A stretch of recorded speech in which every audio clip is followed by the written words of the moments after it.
Shalom, Bapak Ibu Saudara. Kita melanjutkan studi kita kristalisasi, masih kitab Kejadian, dan kita sudah masuk ke tema ke-18 mengenai Abraham. Kemarin kita sudah bahas panggilan Abraham.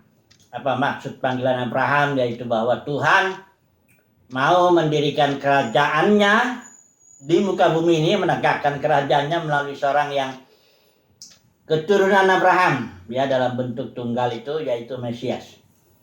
Kita sudah bahas itu, dan hari ini kita akan bahas bagaimana perjalanan iman Abraham. Karena Abraham itu seorang yang ditetapkan, ya, menjadi bapak banyak bangsa, tapi juga bapak orang beriman, ya. Jadi kita akan melihat fokus bagaimana imannya Abraham ini dibentuk Tuhan, ya, dari mulai panggilannya di Ur Kasdim sampai nanti dia mempersembahkan Ishak. Saya rasa itu suatu puncak, katakannya, ya, puncak daripada ekspresi iman Abraham ini, ya. Nah, kita akan bahas 3 hal. Yang pertama, tentu kesalahan Abraham. Dalam proses dia mengalami kesalahan, berbuat perbuatan keliru lah, ya, begitu, ya. Ada 3 setidaknya yang bisa kita lihat.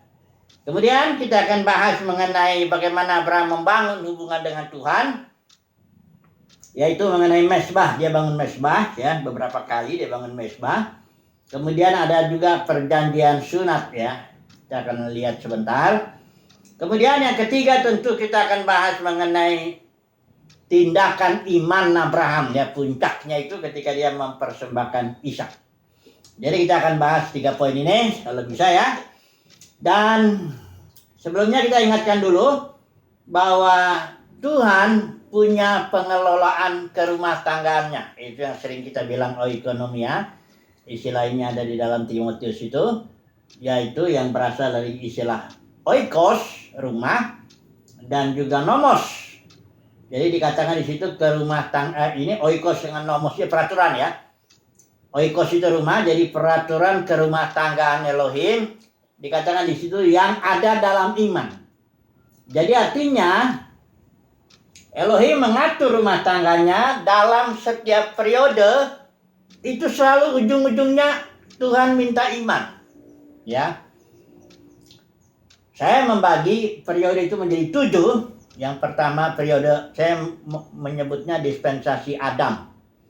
Ini juga diminta iman, makanya persembahan Kain dan Habel dia nggak berkenan Tuhan kepada Kain, bukan karena Kain mempersembahkan nasi tani, tapi karena Kain ada iman. Ya kuranglah imannya begitu, ya.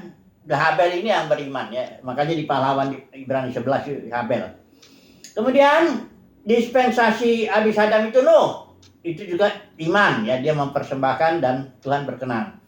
Kemudian habis itu dispensasi Abraham, ini dia, ya, iman juga, ya. Kemudian dispensasi Musa, itu pun iman juga, karena tapi imannya di dalam dispensasi Musa diekspresikan melalui tindakan mentaati hukum Taurat. Jadi Tuhan memberikan hukum bukan supaya jadi legalistik, hanya mentaati hukum, tidak ada relationship-nya dalam arti imannya. Bukan itu. Iman dan kasih tentunya akhirnya begitu juga, ya. Ya, jadi imannya itu tetap, ya. Karena dalam zaman dispensasi Musa juga Tuhan menginginkan iman. Bukan korban persembahannya. Kalau korban hanya ritualnya aja itu tidak berkenan.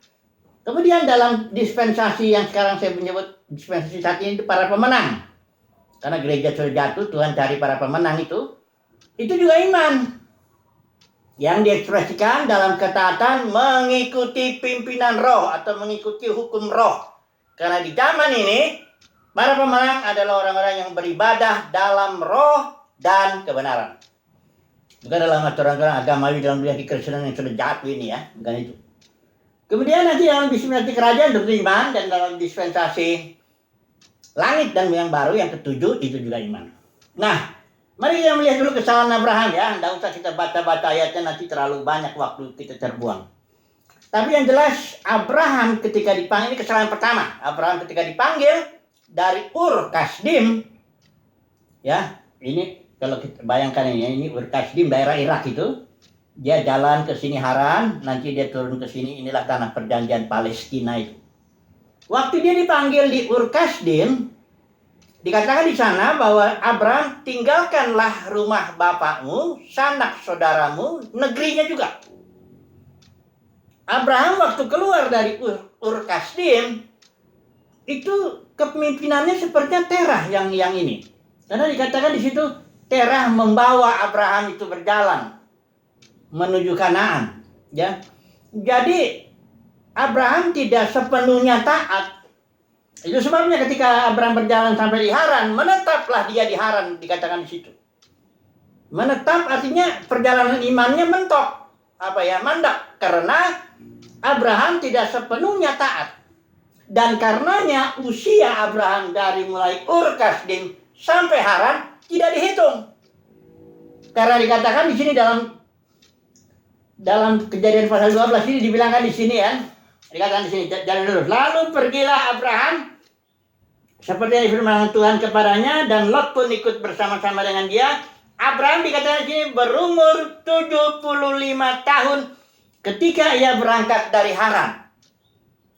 Seolah-olah firman Tuhan panggilan ini adanya di Haran kalau kita lihat di pasal 12 ayat 1 ayat 3 ini. Padahal bukan. Abraham sudah dipanggil untuk keluar dari negeri itu di Ur Kasdim. Tapi kenapa Tuhan tidak hitung usianya waktu Abraham di Ur Kasdim? Keluar dari Ur Kasdim itu nggak dihitung, nggak dikasih tahu. Kenapa dikasih tahunya pas dari Haran, berangkat dari Haran dan di sini 75 tahun. Ya. Jadi kesimpulannya usia Abraham dari Ur Kasdim ke Haran tidak dihitung. Kenapa? Karena usia itu kalau kita lihat keturunan Kain, nggak ada usianya dibilang. Tapi kalau keturunan Set, sekalipun karyanya nggak jelas kelihatan, tapi usianya dihitung. Kenapa? Karena usia itu, hari-hari itu sangat berharga kalau orang itu berfellowship dengan Tuhan dan mentaati Tuhan. Ya. Makanya kalau dalam Mazmur dibilang ajarlah kami menghitung hari-hari kami, itu artinya menghitung hari-hari yang berkenan di hadapan Tuhan, bukan hari-hari hitung tahun kita hidup, bukan itu. Ya, hari-hari artinya saat-saat di mana kita berkenan di hadapan Tuhan, bangun fellowship, mentaati Tuhan, supaya kita memiliki hati yang bijaksana. Kalau cuma ngitung umur saya misalnya sekian tahun, mau 60 nih saya ini, terus hitung-hitung hari-harinya itu nggak ada gunanya, itu nggak bikin orang bijaksana ya. Cuman matematika biasa aja, ya, anak SD juga bisa ngitung itu ya. Jadi artinya ketika Abraham dari Ur Kasdim ke Haran, itu tidak dihitung tahun-tahun hidup Abraham karena Abraham melakukan ketidaktaatan. Jadi perjalanan keluar itu udah disuruh tinggalkan rumah bapaknya, malah bapaknya yang mimpin malahan. Maka itu di Haran itu Terah mesti mati dulu. Barulah Abraham berjalan keluar dari Haran. Ya, nah baru di situ dihitung hari-hari Abraham 75 tahun mulai dari Haran. Ya. 75 tahun dia jalan ya sampai nanti akhirnya 25 tahun kemudian barulah lahir Ishak. 100 tahun jadi umur Abraham waktu itu. Padahal umurnya nggak segitu, lebih dari itu. Tapi dihitunglah 100 tahun karena Abraham dihitungnya mulai dari Haran. Ya. Ini sangat penting Bapak Saudara ya. Kalau kita berjalan di hadapan Tuhan atau dalam ketidaktaatan ya, mengikuti aturan-aturan agama aja sibuk sana sini, tidak mengikuti aturan pimpinan roh ya, itu hari-hari kita nggak dihitung. Walaupun mungkin karyanya ada ya dari situ. Jadi karya seseorang atau tahun-tahun seseorang dihitung kalau dia mentaati perintah Tuhan itu ya. Dihitunglah hari-harinya itu. Nah, ini yang pertama, kesalahan Abraham. Kemudian yang kedua memang dia ada kesalahan juga di bawah Lot. Karena dia harus meninggalkan sanak saudaranya, termasuk Lot. Lot itu anaknya Haran ya, saudaranya Abraham. Udah meninggal. Jadi ada Haran dua, ada Haran tempat tinggal, ini ada Haran yang nama saudaranya Abraham. Haran, Abram, Nahor. Ya. Nah, dibawalah Lot. Akhirnya kan jadi masalah di tanah Kanaan itu. Gembala Abram, gembala Lot ribut. Akhirnya Abram bilang, ya kita harus bisa juga. Ya, perjalanan iman itu ditentukan oleh kita fellowship dengan siapa juga itu. Ya, karena pergaulan yang buruk merusak kebiasaan yang baik. Kalau kita bergaul sama yang nggak suka Tuhan, ya, apalagi menikah dengan yang nggak suka, itu masalah itu. Ya. Oke, itu pertama ya, kesalahan Abraham. Yang kedua, ketika dia sampai ke tanah Kanaan, itu ada kelaparan. Abraham pergi ke Mesir, ya. Abraham pergi ke Mesir, di sanalah dia, ya sebenarnya nggak nipu total, karena memang Sarai ini memang satu bapak dengan Abraham, hanya beda ibu. Itulah Abraham bilanglah ke adikku supaya aku diperlakukan dengan baik nanti di sana. Sebenarnya nggak 100% nipu, tapi dengan perbuatan seperti itu, ya dia dicela juga, ya. Akhirnya dari situlah dia mendapat Hagar itu. Hagar itu orang Mesir, ya. Yang akhirnya nanti yang ketiga kesalahan Abraham yang menurut saya itu fatal. Ya. Jadi di situlah Abraham terpaksa ya sedikit nipu lah. Ya, dia bilang ini adiknya udah hampir diambil sama Firaun si Sarai. Untung Tuhan campur tangan ya, jangan dulu ya. Ini dan sebagainya, kita ceritanya itu. Itu kesalahan kedua Abraham. Karena di dalam Alkitab di Mazmur 37 Daud pernah bikin salah juga. Ketika dia dikejar-kejar oleh Saul, dia lari ke negeri Filistin. Ya. Akibat itulah akhirnya kalau kita lihat itu Diklat, ya. Krisis Diklat itu. Luar biasa itu. Seluruh pasukan Daud itu dibawa kabur, ya. Diserbu, dia dalam krisis karena dia mau dilemparin sama pengikutnya. Karena pengikutnya udah sakit hati. Istri anak-anak dijangkut. Nah, disitulah Daud menulis Mazmurnya. Diamlah di negeri. Mazmur 37 itu ya. Diamlah di negeri dan berlakulah setia. Artinya negeri itu di situ simbol daripada pemerintahan Tuhan di situ. Kalaupun ada kesusahan, ada kesulitan, kalaupun dikejar-kejar Saul, diamlah di negeri. Jangan keluar di situ, karena keluar di situ berarti masalah. Itu kayak si siapa tuh yang suaminya Naomi, Elimelek. Nah, Elimelek dengan dia lari ke daerah Moab, ya kan? Kesalahan itu ya, matilah Elimelek, matilah Mahlon, Kilion. Ya, ada kesalahan. Kalau keluar dari negeri itu berarti keluar dari perlindungan Tuhan dalam pemerintahan Tuhan. Akan Ishak juga nanti kita lihat di situ dinasihatin. Ketika itu ada masalah, ya, engkau jangan ke Mesir, tetaplah di situ. Dan dia dalam negeri. Nah, jadi intinya ini gini, saudara saya, kalaupun dalam situasi yang sulit yang Tuhan izinkan, jangan langsung meninggalkan situasi itu. Karena itu situasi emang jatuh Tuhan. Dia nggak di negeri situ, setialah. Nanti juga berubah kalau saya dibentuk kita dari satu kondisi ke kondisi lain, itu berubah juga. Tapi jangan kita kabur-kabur begitu. Nanti kita pergi keluar dari pemerintahan Tuhan, ya. Oke ya, itu kesalahan kedua Abraham, ya. Dia tidak diam di negeri, malah lari ke Mesir. Yang ketiga, ini kesalahan yang perlu kita baca ini ya. Kesalahannya ketika itu Sarah bicara. Sarah ini memang agak unik ini ya.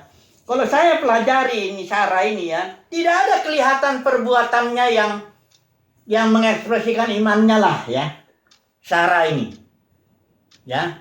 Hanya di dalam Ibrani, Sarah itu dibilang juga pahlawan iman. Padahal kalau kita lihat perbuatannya nggak kelihatan. Malah dia ngomong di sini, ini di pasal 16 ini yang paling parah ini Sarah bilang. Ya, pasal 16 ya, ayat 2. Berkatalah Sarai kepada Abraham, engkau tahu Tuhan tidak memberi aku melahirkan anak. Ini perkataan salah ini. Salah. Tuhan memberikan anak, cuma sabar, belum waktunya. Gitu loh. Ya, kan dijanjiin dari awal juga. Ketika dari Ur Kasdim, Tuhan sudah bilang, engkau akan menjadi bangsa yang besar, keturunanmu seperti pasir di tepi laut, bintang-bintang di langit. Iya, berarti itu artinya Sarah pasti punya anak, cuma tunggu dulu. Gitu. Ini setelah 10 tahun di tanah Kanaan itu. Jadi Abraham usianya 85 tahun waktu itu. Baru nunggu 10 tahun aja dia udah gak sabar. 10 tahun ya. Makanya dengan Tuhan itu kalau janji Tuhan sabar. Bukan 1-2 tahun, kadang-kadang belasan tahun ya. Harus sabar. Kuncinya begitu. Jangan dengar yang lain, tetap dengar firman Tuhan. Nah ini si Abraham dikatakan di sini. Dikatakan Sarai kan ngomong, Tuhan tidak memberi aku melahirkan anak. Karena itu, baiklah hampiri hambaku itu. Mungkin oleh dialah aku dapat memperoleh seorang anak. Dan diperhatikan ini. Abraham mendengarkan perkataan Sarai. Dengan kata lain, Abraham tidak mendengarkan janji Tuhan itu. Janji Tuhan kepada Abraham, tetap engkau akan menjadi bangsa yang besar, keturunanmu banyak melalui istrimu itu. Bukan melalui hamba. Di zaman itu memang biasa ngasih kayak si Yakub juga itu Lea dengan si Rahel ya, dia kasih hambanya begitu. Yang nggak tahu motif Abraham ini. Itu biasa ya. Kalau zaman sekarang ya aneh kalau istri nggak punya anak itu belum punya anak terus ngasih asisten rumah tangga enggak gitu. Jadi perasaan Abraham memang nggak seperti perasaan laki-laki suami saat ini, tapi itu tetap salah. Karena Abraham mendengarkan perkataan Sarai dan tidak mendengarkan atau memelihara janji Tuhan itu yang belum digenapi ya. Nah, lahirlah ini Hagar kan. Nah, ini Hagar ini kan lahir Hagar. Lahir Ismail ya. Itu usianya Abraham udah 86 ya, lahir Ismail ya. Ada banyak orang bilang Ismail itu diambil istri dari Mesir. Karena Hagar ini orang Mesir. Waktu Abraham kabur ke Mesir itu dia bawa Hagar ya. Hagar ini ambil istri orang Mesir ya. Dan menurut kata orang, tapi nggak tahu lainnya, Hagar ini melahirkan Ismail ini keturunannya yang menyusahkan ya sampai sekarang. Jadi ayat pasal 17, nah disinilah Tuhan menegur Abraham. Kesalahan yang pertama, yang kedua nggak ditegur langsung. Kalau di sini ditegur. Perhatikan nih pasal 17. Ini kejadiannya pasal 16 ya, Abraham mendengarkan Sarai. Di pasal 17 langsung dibilang. Ini saya pakai ini aja biar jelas ini. Ini pakai ILT ya, pasal 17. Ketika Abraham berusia 99 tahun ini ya, belum lahir Ishak ya, masih dijanjikan terus. Yahweh menampakkan diri kepada Abraham dan berfirman kepadanya, akulah El Shaddai. Nah, kan Abraham itu kan Shad dari buah dada itu artinya feminin ya, Elohim yang feminin itu El Shaddai. El itu strong one. Jadi Abraham, Ishak, Yakub itu nama Tuhan yang tampil di situ El Shaddai. Ini El Shaddai negor. Keadaan begini, akulah El Shaddai. Hiduplah di hadapanku dan jadilah sempurna. Kalau ini begini ya, kalau ini kalimatnya begini. Hiduplah di hadapanku dengan tidak bercela. Ini teguran dari El Shaddai ini bagi kepada Abraham. Karena Abraham telah mendengarkan Sarai. Nah ini di sini ya, pelajaran lagi. Saudara dan saya tentu mendapat janji Tuhan. Umat pilihan Tuhan pasti dapat janji Tuhan. Nah, kadang janjinya ini, kadang digenapinya masih lama ya. Harus sabar, ya. Jangan pakai jalan-jalan keluar, jalan-jalan keluar sara, ya jangan. Tetap kita tunggu, tetap kita setia, pegang janji firman-Nya. Berapa tahun pun itu, ya. Tetap kita pegang. Yusuf juga begitu. Kasih mimpi. Kayaknya dia umur 17, lalu dia 30, baru 13 tahun gitu. Daud juga begitu. Dia jadi raja. Bukan jadi raja malah dikejar-kejar Saul. Itu juga barangkali belasan tahun juga itu. Jadi Abraham 25 tahun barulah ini. Jadi biasa itu. Kalau harus nunggu belasan tahun, puluhan tahun. Sabarlah terus ya. Pegang janji firman Tuhan. Nah, kemudian ini udah 3 kesalahan Abraham ya. Sekarang kita masuk kepada Mezbah dan perjanjian sunat. Ya. Mezbah ini, nah mari kita lihat di pasal yang pertama kali Abraham bangun Mezbah itu di pasal 12 ya.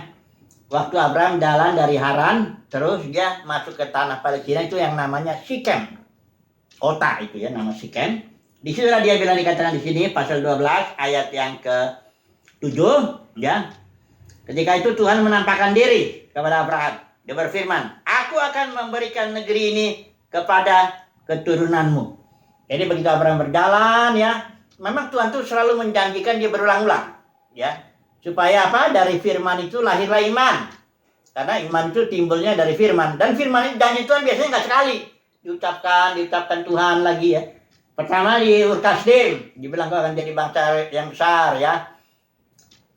Kemudian di sini sampai ke negeri, di Sikem, Tuhan janji lagi, negeri ini akan kuberikan kepadamu. Nah, disitulah Abraham mendirikan mesbah. Mesbah ini istilah Ibrani misbeah. Bahasa Inggrisnya altar, an altar. Altar itu kalau saya lihat di kamus itu apa ya? Holy table. Meja kudus ya. In the temple atau ya meja kudus lah. Tapi itu simbol. Orang yang membangun mesbah itu dia membangun suatu fellowship dengan Tuhan. Biasanya di mesbah itu orang mempersembahkan korban persembahan kayak Kain, Habel ya. Masalahnya apakah dia berkenan atau tidak kepada Tuhan, tergantung ada iman atau tidak dan di situ kan. Oke, pokoknya disitulah pertama Abraham bangun mesbah. Kemudian di Betel juga, antara Betel Ai dia bangun lagi mesbah ya. Bahkan dikatakan sana udah bangun mesbah, dia memanggil nama Tuhan. Ada pertumbuhan iman. Abraham awalnya baru cuma bangun mesbah, akhirnya kemudian dia bangun di Sikem mesbah, kemudian di Betel, antara Betel itu dibangun lagi mesbah dan memanggil nama Tuhan. Makanya ketika Abraham pergi itu ke Mesir, dia dibalikinnya ke Betel itu, antara Betel ya, antara Betel dan Ai ya. Nah, kemudian Abraham juga bangun lagi. Dikatakan setelah Abraham dan Lot berpisah, ya, Tuhan menjanjikan lagi. Nah, disinilah Abraham di pasal 13 itu dia menetapnya di situ. Itu ada pohon-pohon tarabatin di Mamre dekat Hebron. Di sinilah juga kuburan Abraham itu, di Gua Makpela itu. Lalu didirikannya lah di sana mesbah bagi Tuhan. Ini yang ketiga. Abraham bangun mesbah. Dan sekaligus itu tempat menjadi kuburan Abraham, ya. Oke, jadi artinya ada suatu tindakan daripada Abraham sebagai ekspresi. Dia siap membangun mesbah ini, selalu ada dulu firman Tuhan, pernyataan janji atau minimal diulangi lah janji itu, ya. Sebagai respon Abraham bangun mesbah, ya. Jadi bangun mesbah itu hanya sebagai respon aja bahwa ya dia Abraham tuh percayalah gitu ya terhadap firman Tuhan itu. Di sinilah imannya terus bertumbuh ya. Nah, kemudian Tuhan banyak ini Tuhan menyatakan diri ya. Ayat pasal 15 ayat 6 ini ya. Waktu itu Abraham di pasal 15 ini dia ada sedikit apa seperti dikatakan enggak juga dibilang mengeluh, enggak. Di pasal 15 ayat 3 ini kata Abraham, engkau tidak memberikan kepadaku keturunan. Kata Abraham. Ini barangkali pergumulan Abraham ya. Barangkali sudah lama ini kok enggak datang-datang ini. Terus Ismail pun tidak berkenan di hadapan Tuhan untuk sebagai apa? Ahli waris ya. Terus Abraham bilang begini, engkau tidak memberikan kepadaku keturunan sehingga seorang hambaku nanti menjadi ahli warisku. Ya.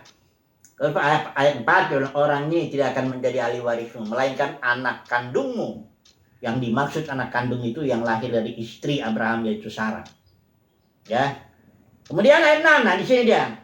Yang ini ayat yang dikutip oleh Paulus ketika dia sedang berbicara tentang justification by faith, pembenaran karena iman. Di sini ayat 6 ya. Lalu percayalah Abraham kepada Tuhan. Maka Tuhan memperhitungkan hal itu kepadanya sebagai kebenaran. Nah, ini dia ya. Inilah sebabnya Abraham ini disebut bapak orang beriman ketika dia dijanjikan. Dilihatnya Tuhan begini, Tuhan bawa Abraham keluar. Berfirman Tuhan begini, coba lihat ke langit. Hitunglah bintang-bintang jika kau dapat menghitungnya. Lalu Tuhan bilang, demikianlah banyaknya nanti keturunanmu. Kemudian Abraham percaya. Ini dia ya. Luar biasa ya iman Abraham ini, mulai dia bertumbuhlah Abraham ini ya. Abraham juga melakukan kesalahan ya. Saudara dan saya kalau melakukan kesalahan jangan menyerah. Itu proses yang sedang supaya iman kita apa. Nah, kita perjanjian, kita bicara perjanjian. Ini pun disinilah Tuhan bikin perjanjian. Setelah Abraham menunjukkan imannya dan imannya itu diperhitungkan sebagai kebenaran, Tuhan teguhkan lagi dengan bikin perjanjian. Di zaman dulu orang bikin perjanjian itu binatang dibelah dua, orangnya lewat gitu. Di antara yang lewat di antara binatang-binatang yang dibelah-belah itu. Artinya ini simbolik, tindakan simbolik. Artinya aku akan dibelah kalau aku melanggar perjanjian itu. Ya. Nah di sini binatang-binatang dibelah-belah gitu, dan Tuhan yang simbol perapian itu yang lewat itulah dia simbol kehadiran Tuhan itu. Mundar-mandir itu tanda bahwa Tuhan melakukan perjanjian dengan Abraham. Disinilah Tuhan, kalau udah, karena Tuhan kita itu Tuhan perjanjian, dia setia dengan janjinya. Ya, kemudian kita langsung sunat ya. Ini sunat tanda perjanjian. Nah ini ya, tanda itu perjanjian. Kalau dengan Nuh tandanya pelangi. Kalau dengan Abraham ini tandanya sunat. Itu juga ada artinya. Kalau Paulus bilang sunat yang sebenarnya itu sunat Kristus, ya. Penanggalan akan tubuh yang berdosa. Itu artinya. Tapi kita nggak bahas itu. Yang penting ada tandanya. Kalau Israel dengan Yahweh dengan Israel, tandanya itu Sabat, hari Sabat. Makanya orang Israel sangat ketat dia memelihara Sabat ya. Kalau kita apa? Orang umat pilihan Tuhan dengan El Elyon, tandanya itu meterainya roh. Karena panjar ya, tapi panjar ya. Kita mendapat roh itulah tandanya materai. Antara perjanjian nanti lah kita bahas. Ini udah deh, banyak sih videonya udah sampai di situ udah bahas ya. Tandanya materai roh itu, Roh Kudus yang merupakan panjar, Arabon istilah Yunani itu panjar. Itu tanda. Jadi makanya kalau orang umat pilihan Tuhan mau ndak mau harus hidup dalam roh, dalam pimpinan roh. Ndak boleh ikut aturan agamawi ya. Di gedung ini harus ibadah, bayar per bulan, begini aturan agamawi itu enggak ada urusan itu. Umat pilihan Tuhan dengan yang begitu.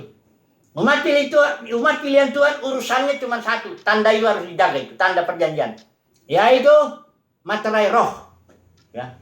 Nah banyak orang kan yang hanya dipanggil aja dalam dunia kekristenan melanggar itu dengan beribadah dengan cara denominasi ini bilang begitu, di gedung ini, aturan ini, liturgi itu ada macam-macam.